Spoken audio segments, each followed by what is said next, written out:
ফুলকি আর তার মেয়েকে বাঁচিয়ে বাড়িতে ফিরিয়ে নিয়ে গেল অরণ্য। আমরা এমনটাই দেখতে পারব আজকের পর্বে। চলুন বিস্তারিত জেনে নেই।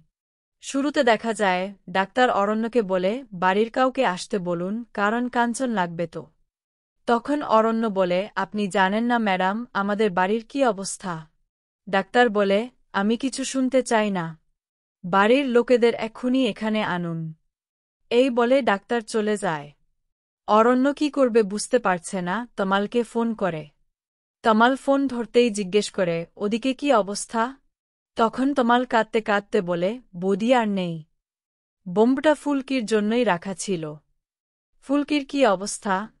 অরণ্য কাঁদতে কাঁদতে বলি, ম্যাডামের অবস্থা একদম ভালো না।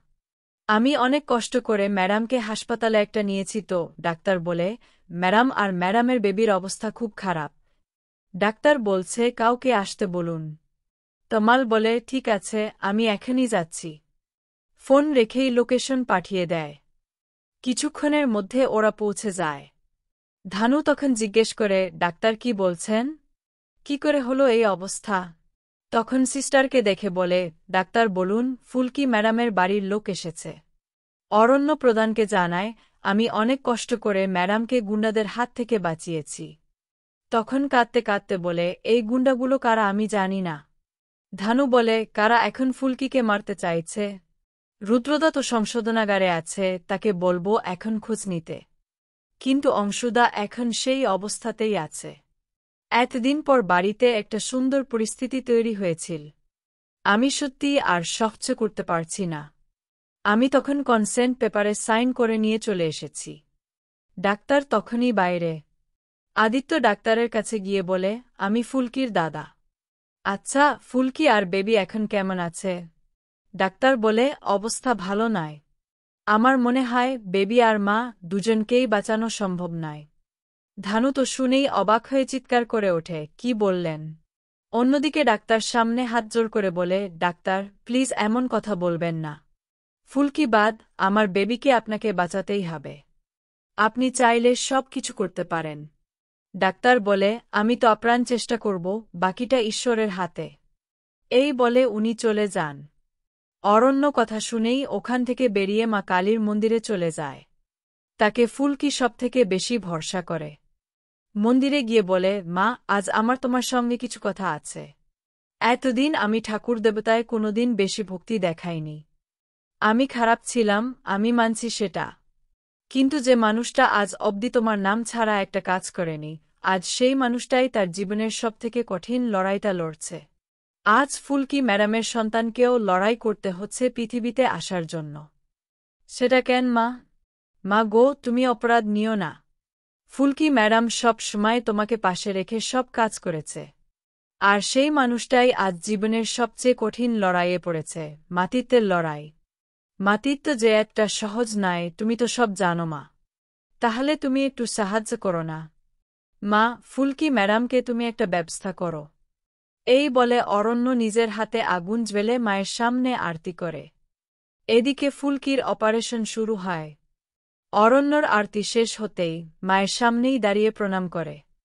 তখনই মায়ের হাত থেকে একটা ফুল নিচে পড়ে ঠাকুরমশাই সেটা দেখে অরণ্যকে বলে, মা তোমার কথা শুনেছি। বাবা অনন্ত সেটা শুনে খুশি হয়ে যায়। মাকে বলে, তার মানে তুমি ফুলকি ম্যাডামকে বেশি কিছু হতে দেবে না, তাই আমি তোমাকে আশীর্বাদ দিই, এক্ষুনি ফুলকি ম্যাডামের কাছে পৌঁছে দেব।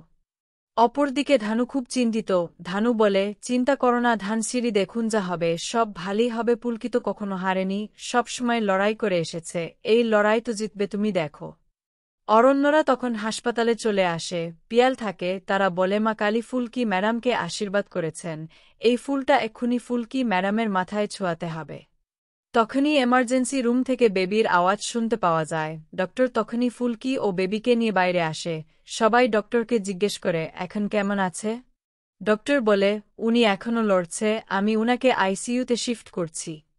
কেউ তমালের হাতে ফোনটা দিয়ে দেয়। তমাল বলে, তুমি যাবে না, অন্য কেউ ফুলকি বেবিকে কোলে নেয়। ফুলকিকে বলে, মেয়েকেও বলতে হবে যে তুমি একজন ফাইটার, তোমার নাম আমি দিয়েছি ফুলঝুরি, তুমি ভেবো না তোমার বাবা নেই, আমি আছি। ফুলকি কাঁদতে কাঁদতে বলে, একবার চোখ খুলো, একবার বলো যে তোমার দাদা আমি ঠিক আছি। পিয়াল কাঁদে কাঁদে বলে, কি হচ্ছে দাদা? ফুলকির অপারেশনটা তো শান্তিতে হওয়ার কথা ছিল। সত্যি তো তাই, ফুলকি এত বিপদে পড়ে না।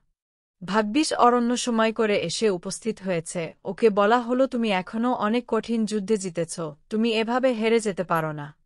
তখন দেখা যায় ফুলকির হাতে মায়ের দেওয়া ফুলটা আছে। কেউ বলে, এই ফুলটি মায়ের কাছ থেকে তুলে এনেছিলে, তুমি ফুলকি মাথায় ছুঁয়ে দাও। কেউ ফোন ঘুরিয়ে পুলিশকে ডাকতে বলে। ফুলকি ম্যাডাম বলে, আমি জানি আপনি সব শুনতে পাচ্ছেন। আপনার মতো মানুষ আমি আগে দেখিনি। আপনি অনেক বড় একজন ফাইটার। আপনি তো একজন বক্সার, তাই না? আপনি কোথায় ঘুষোঘুষি করবেন, একটু ধমক চমক দেওয়ার মতো হার্ডকোর কিছু করবেন, এগুলো আপনাকে মানায়? এইভাবে শুয়ে থাকা কি আপনাকে মানায়? অরণ্য বলে, মা কালের পায়ে আমি নিজে পূজা করে এই ফুল এনেছি। মা কালী নিজে আপনার জন্য আশীর্বাদ পাঠিয়েছেন। ম্যাডাম, আপনি একেবারেই চিন্তা করবেন না। আপনার বেবি আপনার মতো খুবই স্ট্রং। ও একদম সুস্থ হবে এবং আপনাকেও সুস্থ হতে হবে। এইসব কথার পর ফুলকির মাথায় মায়ের ফুল ছড়িয়ে দেয়া হয়। কিছুক্ষণ বাদেই ফুলকি চোখ খুলে তমাল দেখে অরণ্যকে বলে, ফুলকি চোখ খুলেছে। এরপর ফুলকিকে সুস্থ করে বাড়িতে নিয়ে আসা হয়। ফুলকি বেবিকে নিয়ে একেবারে নিজের ঘরে চলে যায় রোহিতের ছবির সামনে। ফুলকি অরণ্যকে বলে, স্যার, মুখটা যখনই হাসে আমার মনে হয় আপনার মতো। ওদের তো এমনিও নাচানাচি হি-হুল্লোড় খুব একটা পছন্দ ছিল না, কিন্তু আজকে যদি এখানে থাকতো তাহলে পুরো বাড়ি আলো হয়ে উঠত। পিয়াল বলে, যা আগে ছিল ফুলকি এখনও যে ফিল আছে সেটাও থাকলে কত খুশি হতো। ফুলকি খুশি হয়ে রোহিতকে মনে মনে বলে, তুমি তো নেই, দিদিও চলে গেছে, মা কালী কেমন সব দিক থেকে আমাকে একা করে দিচ্ছে। সবাই তখন চোখে নোনা দেখে একটু বেশি কাঁদে। অরণ্য উপরে গিয়ে ফুলের কাছে দাঁড়িয়ে বলে, আমি কথা বলতে পারি না, কণ্ঠ হারায় যায়, তবে যদি হাঁটতে পারতাম হাঁটি হাঁটি পা করে যেদিকে চোখ যায় সেদিকেই চলে যেতাম, অন্তত সবাইকে একটু হাসানোর চেষ্টা করতাম। এরপর অংশের কাছে গিয়ে বলে, অংশ, তুমি তো ওদের সবার থেকে বেশি স্ট্রং, তুমি ভালো আছো বলো? আমি একদম ঠিক আছি। অরণ্য বংশীদা, শুধু ওকে হলে চলবে না, আমাদের সকলকে খুশি থাকতে হবে। জানি যা হয়েছে সেটা খুব কঠিন, কিন্তু সবাই শারীরিকভাবে ও মানসিকভাবে বিধ্বস্ত হয়ে গেছে। এভাবে তো চলতে পারে না, আমাদের এগোতে হবে। এরপর ফুলকি বেবিকে নিয়ে অংশের সামনে যায়। দাদা ভাই, একবারও তুমি নাও। বাস্তবে ফুলকি বেবিকে কোলে নেয় না। তখন ফুলকির মেয়ে বলে, ফুলকিকে যে আমার একটা আপত্তি আছে, আমার তো নামকরণও হয়েছে নাকি ফুলকি ম্যাডাম? এটা হচ্ছে ফুলকি দাসের মেয়ে ফুলঝুরি দাস। সব সময় ওকে না ওকে নানা বলবে না, সম্মান দিয়ে নাম ধরে বললে ভাল হয়। অরণ্যর কথায় সবাই হাসে। মন্দিরে কাঁদতে কাঁদতে ওনাকে বলে, বেশ নাম রেখেছে, তাই না? ফুলঝুরি এই অন্ধকারের মধ্যেও আলো হয়ে উঠবে। হ্যাঁ, যখন ফুলঝুরি জ্বলে উঠবে তখন চারিদিক আনন্দে মেতে উঠবে। অংশুমান কাঁদতে কাঁদতে বলে, ওর তো মনে খুব কষ্ট। ফুলকিকে বলে, জানো তো, পুরো বড়িটা পেলাম না। ফুলকি সৎকাজ করে, তার অবস্থাও খারাপ ছিল। ফুলকি কাঁদতে কাঁদতে বলে, আমি জানি দাদাভাই টার্গেট ছিল, আমি কিন্তু দিদি আমাকে আর ফুলঝুরিকে বাঁচিয়ে নিজে চলে গেল। আমি তোমাকে কথা দিচ্ছি দাদা ভাই, এই নোংরা ষড়যন্ত্র যারা করেছে তাদের খুঁজে বের করবি। এটাই আজকের পর্বের আপডেট শেষ।